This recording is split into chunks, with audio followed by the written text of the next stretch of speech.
பேராசிரியர் இது உங்களுக்கான நேரம் தான். இப்ப 4 பேர் பேசுனதை கேட்டீங்க. அதாவது ஆளுநருக்கான அதிகாரத்தை வரையறை செய்யற இடத்திற்கு நகர்ந்திருக்கிறதா உச்சநீதிமன்றம், இல்ல இன்னைக்கும் கடந்த காலங்கள்ல மாதிரி கேள்விகளோட முடிச்சிட்டு கடைசியில நீங்க 2 பேரும் பேசி முடிவெடுத்துக்கங்கப்பா அப்படின்னு நகர்ந்துருமான ஒரு கேள்வி இருக்கு. சகோதரி, அது நீங்க கேட்கறது பெரிய சஸ்பென்ஸ். அது ஒரு மர்ம கதை. இன்னைக்கு அருமையான கேள்விகள்லாம் கேட்டிருக்காங்க. ஆனா நாளைக்கு தீர்ப்பு இந்த கேள்விகள் தான் அது தீர்ப்பா வரும்ல யாரும் உறுதி சொல்ல முடியாது. தயாரா இல்ல. ஆனால் நேற்றும் இன்றைக்கும் உச்ச நீதிமன்றம் கேட்ட கேள்விகள் முக்கியமானது. அந்த கேள்விகளுடைய சாரம் என்பது மக்களால் தேர்ந்தெடுக்கப்பட்ட மாநில அரசுக்கே இறுதி அதிகாரம். அதனுடைய அந்த இனங்கள், அதிகார இனங்களை பொறுத்தவரை என்கிற கோணத்திலிருந்துதான் ரொம்ப கச்சிதமான ரொம்ப கராரான கேள்விகளை அவங்க ஒன்றிய அரசினுடைய வழக்கறிஞரை நோக்கி எழுப்பியிருக்காங்க. உண்மையிலேயே ஒன்றிய அரசுக்கு எதிராக எழுப்பப்பட்ட கேள்விகள் இவ்வளவு. இப்ப ஆனால் தீர்ப்பு எப்படி வருதுன்னு பார்ப்போம். நான் ஒண்ணு சொல்ல முடியும். ஆனா எனக்குள்ள கவலை, ஒரு வலதுசாரி ஆதரவாளர் அப்படின்னு ஒரு நண்பர் பேசினார். அவருடைய பேச்ச பூரா கேட்ட உடனே எனக்கு என்ன பட்டுச்சுன்னா, வலதுசாரி சிந்தனைனாலே அது மக்கள் தீர்ப்பை மதிக்காத சிந்தனை என்று தெளிவாக அவர் நிரூபிச்சு பேசுறார். அவர் மக்களால் தேர்ந்தெடுக்கப்பட்ட ஒரு அரசு, மக்களால் தேர்ந்தெடுக்கப்பட்ட சட்டமன்றம், அந்த சட்டமன்றம் நிறைவேற்றிய மசோதாக்கள் அவைதானே சட்டமாகணும். இன்னும் சொல்ல போனா அதுல பல மசோதாக்கள் ஒரு மனதா நிறைவேறி அல்லது பெரும்பான்மையின் அடிப்படையில் நிறைவேற்றப்பட்ட மசோதாக்களுக்கு பொதுவாக அவர் ஒப்புதல் கொடுக்கணும். அதுதான் அரசியல் சாசனத்துடைய உணர்வு. சரத்து 200 பத்திலாம் ரொம்ப இதா பேசினாங்க. அதுல ஒருத்தர் அந்த 163 இருக்கக்கூடிய அந்த டிஸ்கிரிஷனரி பவர், அவருக்கு இருக்கக்கூடிய சில தனிப்பட்ட அதிகாரம்லாம் எதுக்குன்னா, யாரை முதலமைச்சர் என்று சொல்லி அழைப்பது, ஆட்சி அமைக்க சொல்லுவது, பெரும்பான்மையை நிரூபிக்க சொல்வதுங்கிற அந்த இடத்துலதான் அது வரும். அதை கொண்டு போடுக்கிறாங்களே, எதையா கொடுமையா இருக்கு இந்த வாதம். நீங்க சகோதரி சரியா சொன்னீங்க. உச்ச நீதிமன்றத்துல அதனாலதான் அந்த சரத்தே வரல. 200 இவ்வளவு கேள்விகள் கேட்டிருக்காங்க. அவங்க எல்லாம் ஒண்ணு விவரம் இல்லாதவங்க, இங்க பேசுறவங்க விவரமானவங்களா? ஆக அடிப்படையான விஷயம் என்னன்னா, நீங்க சட்டமன்றத்துக்கு தான் அதிகாரம் இருக்கு. ஏன்னா அதுதான் மக்களால் தேர்ந்தெடுக்கப்பட்டது. கவர்னர் யாருங்க? ஒரு நியமன பதவிங்க. குடியரசுத் தலைவர் கூட ஒரு வகையான தேர்தல், சட்டமன்ற எம்எல்ஏக்களும் எம்பிக்களும் சேர்ந்து அப்படி கூட இவர் கிடையாதுங்க. இன்னைக்கு அவர் ஆளுநர், நாளைக்கு அமித்ஷா நினைச்சாருன்னா, மோடி நினைச்சாருன்னா இல்ல. இதுதான் அந்த பதவியுடைய லட்சணம். அதை கொண்டு போய் மக்களால் தேர்ந்தெடுக்கப்பட்ட ஒரு சட்டமன்றத்துக்கு இணையா வச்சு இங்க 2 பேர் பேசுறாங்கன்னா ரொம்ப வேதனையா இருக்குது. அதிலும் குறிப்பாக வலதுசாரி நண்பர் அவர் ரொம்ப இதா சொல்றாரு, அதிகார போட்டி நடக்குதுயா. எப்படி பாருங்க, ஆளுநருக்கும் மாநில அரசுக்கு அதிகார போட்டி நடக்குதா? நான் அதுக்குள்ள வர்றதுக்கு முன்னாடி ஒரே ஒரு கேள்வி கேட்க விரும்புறேன். அது என்னங்க, இதே போல பாஜக ஆளுகிற மாநிலங்கள்ல ஒரு ஆளுநர் தனக்குதான் அதிகாரம் உண்டுன்னு கிளம்புனா, இதே இந்த நண்பர்கள்லாம் அதை ஏத்துக்குவாங்களா? இதே வலதுசாரி ஆதரவாளர்னு சொல்றவரு கொந்தளிச்சு கிளம்பிட மாட்டாங்க. இன்னும் குடியரசுத் தலைவர். ஆனாலும் நாடாளுமன்றம் நிறைவேற்றுகிற மசோதாக்களுக்கு ரஞ்சித், நான் அப்புறம் நேரம் தரேன். அவர் இப்பதான் பேசவே ஆரம்பிச்சிருக்காரு. நான் நேரம் தரேன் உங்களுக்கு. அதான் பாருங்க, அவங்க பேசும்போது நான் தலையிட்டுக்கன்னு போட்டிருக்கேன். அவங்க அவர் 53க்கு தான் பேசவே ஆரம்பிச்சிருக்காரு. நான் உங்களுக்கு நேரம் தரேன் ரஞ்சித். வேகம், அதான் வலதுசாரித்தனம், வேகமா தலையிடுறாரு. கொஞ்சம் பொறுமையா இருங்க நண்பரே. இப்ப நான் அடுத்த கேட்கிற கேள்வி, குடியரசுத் தலைவர், நான் சொன்னேன் இவராவது நியமனம், முழுக்க நியமனம், அவரை ஒரு வகையான தேர்வு. ஆனாலும் அரசியல் சாசனம் தெளிவாக சொல்லுகிறது, நாடாளுமன்றம் நிறைவேற்றுகிற மசோதாக்களை அவர் ஒப்புதல் தரணும், இல்லாட்டி அவருடைய ஆலோசனை தரலாம். ஆனா திருப்பி அனுப்புனா பழையபடி கையெழுத்தான் போட்டாகணும். யாருக்கு? குடியரசுத் தலைவருக்கு. இப்ப நான் கேட்கிறேன், நாடாளுமன்றம் நிறைவேற்றுது, மோடி அரசு நிறைவேற்றுது ஒரு மசோதா, குடியரசுத் தலைவர் ஒப்புதல் தர மாட்டேன்னு விவகாரம் பண்றாரு. சட்டத்துல இருக்கக்கூடிய சந்து பொந்துக்குள்ள புகுந்து அவர் ஒழிச்சுக்கிறாரு. மோடி விடுவாருங்களா?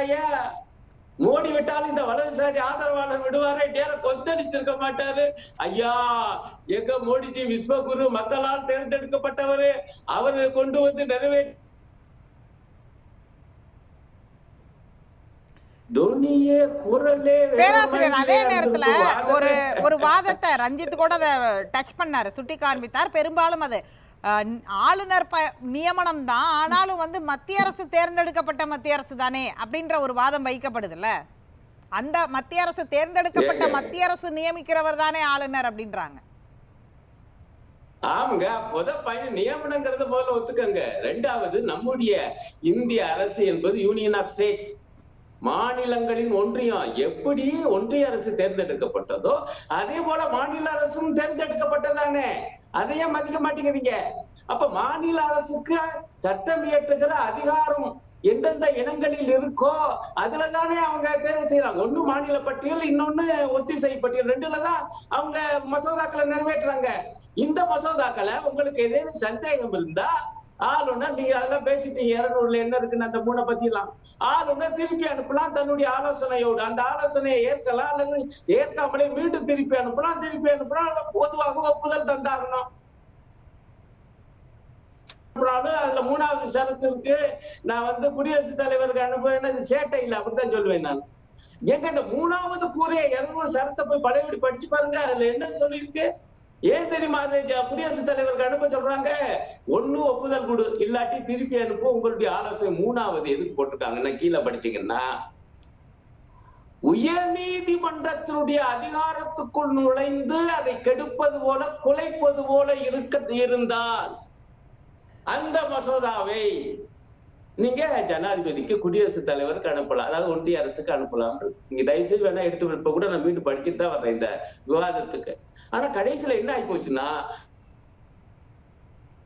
இருக்கு பாருங்க, அது என்ன அனுப்பலாம், எந்த ஒரு மசோதாவை அனுப்பலாம். இப்ப நான் கடைசி இந்த மசோதாக்களுக்கு வர்றேன், ஏன்னா நேரம் இருக்கிறதுனால அப்புறம் என்ன ஆகும். இல்ல உங்களுக்கான நேரம் கொடுக்கப்படும். ஆனா ஒரு கேள்வி வைக்கிறாங்கல்ல, அதாவது அரசு மட்டுமே முடிவு பண்ண முடியாது. அரசு எதை நினைக்குதோ அதை சட்டமாக்கணும்னு நினைக்குது, உச்சநீதிமன்றம் மூலமா அதை சட்டமாக்கிக்க இப்படி ஒரு முயற்சியை பண்ணுது அப்படின்னு இன்னைக்கு ஆளுநர் தரப்புல சொல்றது, இல்ல வேந்தர் நியமனங்கள்ல கல்வி வந்து முக்கியமான பொறுப்புகள் சம்பந்தப்பட்டது, அதுல வந்து அரசு மட்டுமே முடிவெடுக்கணும்னு நினைக்கிறீங்களான்னு உச்சநீதிமன்ற நீதிபதிகளை பார்த்து ஆளுநர் தரப்பு மத்திய அரசு வழக்கறிஞர் கேட்டிருக்கிறதெல்லாம் முக்கியமான கேள்வி இல்ல?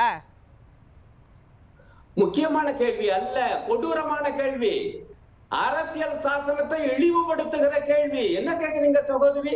அரசு மக்களால் தேர்ந்தெடுக்கப்பட்ட அரசுக்கு உரிமை இல்லையா? யாருக்கு இந்த ஆளுநர்? ஆளுநர் நியமன பதவினால்தான் இவ்வளவு சொல்லி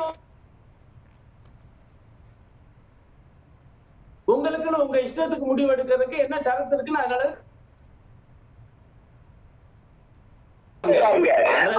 உச்சநீதிமன்றத்தின் மூலமாக இதை சட்டமாக்கலாம். அரசு சட்டமன்றத்தின் மூலமாக சட்டமாக்குது. அதுக்கு நீங்க வந்து வழி இல்லாமல் மாநில அரசு உச்ச நீதிமன்றம் போயிருக்கு. என்ன இது? அதுக்கு அரசுதான் சட்டமாக்க முடியும். உங்களுக்கு சந்தேகம் வந்தா திருப்பி அனுப்பலாம், நான் ஏற்றுக்கொண்டேன். திருப்பி அனுப்புனதை பழையோடு நிறைவேற்றி அனுப்பினா அப்போ வம்பு பண்ணுவேன், அதை நான் குடியரசுத் தலைவருக்கு அனுப்புவேன் அப்படின்னா இப்ப எப்படி ஒரு சிக்கல் வருது? அப்ப உச்ச நீதிமன்ற தீர்ப்பு இந்த விவகாரம். அப்ப இதெல்லாம் வந்து ஒரு மக்களால் தேர்ந்தெடுக்கப்பட்ட அரசை அவமதிக்கிற செயல். நான் இன்னும் சொல்வேன், இது ஆளுநரை மட்டும் நான் வந்து குறை சொல்ல மாட்டேன். ஒன்றை நான் ஏற்று, இந்த வேலை செய்வதெல்லாம் மோடி, இதை அமித்ஷா, இந்த நாட்டுடைய பிரதம மந்திரியும் உள்துறை அமைச்சரும் மாநிலங்களை பாக்குறாங்க அரசியல் சாசனத்தின் மீது. இங்க கூட ஒரு நண்பர் கேட்டாரு, எந்த ஒரு மாநில அரசுடைய அதிகாரத்தையும் பறிக்க மோடி முயற்சி பண்ணல. என்ன மாநில அரசு அவர்கள் தான் இதுல வந்து இந்த மாதிரி இடையூறு பண்றாங்க அப்படின்னு நீங்க நினைக்கிறீங்களா? நான் அதுக்குதான் வர்றேன், இதை முடிக்க விடுங்க. மாநில அரசுடைய அதிகாரத்தை அவங்க பறிக்கலன்னு சொல்றீங்களே, பாவிகள் ஐயா, அவங்க ஜம்மு காஷ்மீர் மாநிலத்திலேயே ஒழித்து கட்டினவங்க. இப்ப இதுல வந்து அவங்களுக்கு சம்மந்தம் இல்லை என்றால் ஆளுநருடைய இந்த செயல்பாட்டை, இந்த அடாவடித்தனத்தை ஒன்றிய அரசு தன்னுடைய வழக்கறிஞரை போட்டு எப்படி அங்க வாங்குறாங்க? உண்மையிலேயே குற்றவாளி ஒன்றிய அரசு, மோடி அரசு. அதீத விமர்சனம் இல்லையா பேராசிரியர்? இது என்னங்க இது என்னங்க அதீத? ஏங்க நீங்க வேணா சொல்லுங்க, எங்களுக்கு ஆளுநருடைய நடவடிக்கைக்கு சம்பந்தம் இல்லைன்னு மோடி அரசை சொல்லுங்க, சவால் விடுறேன். நான் வந்து பேசவே ஆளுநர் அவ்வளவு பொறுப்பு ரவி மட்டும்தாயா பொறுப்பு, RN ரவி மட்டும்தான் பொறுப்பு எங்க சொல்லுச்சு அப்படியே சொல்றாங்க, வாதிடுறாங்க. ஆளுநர் செஞ்சது பூரா சரி என்று ஒன்றிய அரசினுடைய வழக்கறிஞர் வாதிடுகிறார். அந்த வழக்கறிஞரை நோக்கி கேள்விகளை உச்ச நீதிமன்றம் கேட்டிருக்க. இப்ப அடுத்த பாயிண்ட், இந்த வேந்தர்கள் துணை வேந்தர்கள் விவகாரத்துக்கு வர்றேன். இது பூரா உயர்கல்வி சம்பந்தப்பட்டது. வேந்தருடைய அதிகாரத்தை பறிக்கிற மசோதா வேந்தரிடமே அனுப்புவதா முதல் பாய். அப்படி அனுப்பினாலும் வேந்தர், அப்படி அனுப்பினாலும் ஆளுநர் கைது போடணும். அங்க ஆளுநர் வேந்தர் அல்ல, வேந்தருடைய அதிகாரத்தை பறித்து ஆளுநருக்கு அனுப்பினா ஆளுநர் கையெழுத்து போடணும். ஏன்னா அவர் ஆளுநர், வேந்தர் அல்ல. சந்தேகம் தான் திருப்பி அனுப்பலாம், கையெழுத்து போடணும். ஆனா இது என்ன வரலாம், இது அவர் சம்பந்தப்பட்ட போடப்பட்டாங்க. அவர் மக்கள் ஓட்டு போட்டு தேர்ந்தெடுத்த இந்த சட்டம். அடுத்த பாயிண்ட், ஏங்க இந்த வேந்தர் நீங்க கூட ஒருத்தர் சொல்லும் போது சொன்னாரு ஆளுநர் தான் வேந்தர், அது இது அரசியல் சாசனத்திலே அதுக்கு ஏதோ இடம் இருக்குங்கிற மாதிரி ஒரு போக்குல ஒருத்தர் சொன்னார். தயவு செய்து அவர் எனக்கு விளக்கம் தரணும். அரசியல் சாசனத்துல எந்த சரத்து இந்தியாவில் இருக்கக்கூடிய 1000க்கும் மேற்பட்ட பல்கலைக்கழகங்கள் பெரும்பாலும் அவையெல்லாம் மாநில அரசால உருவாக்கப்பட்ட பல்கலைக்கழகங்கள்.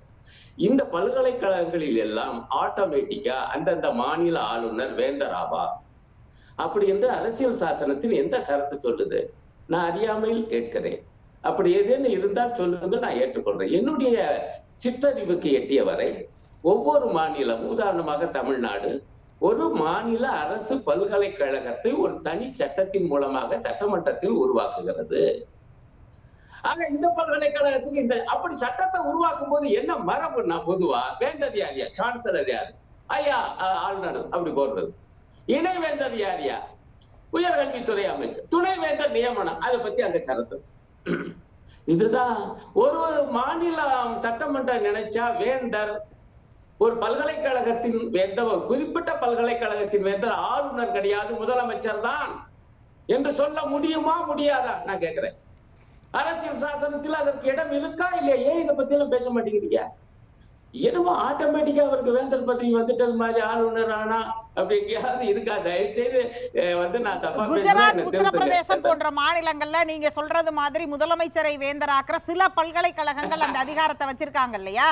அந்த மாதிரி இங்க ஏன் தமிழ்நாட்டுல இதற்கு முன்பு பண்ணலன்னு ஒரு கேள்வியை எழுப்புறாங்கல்ல.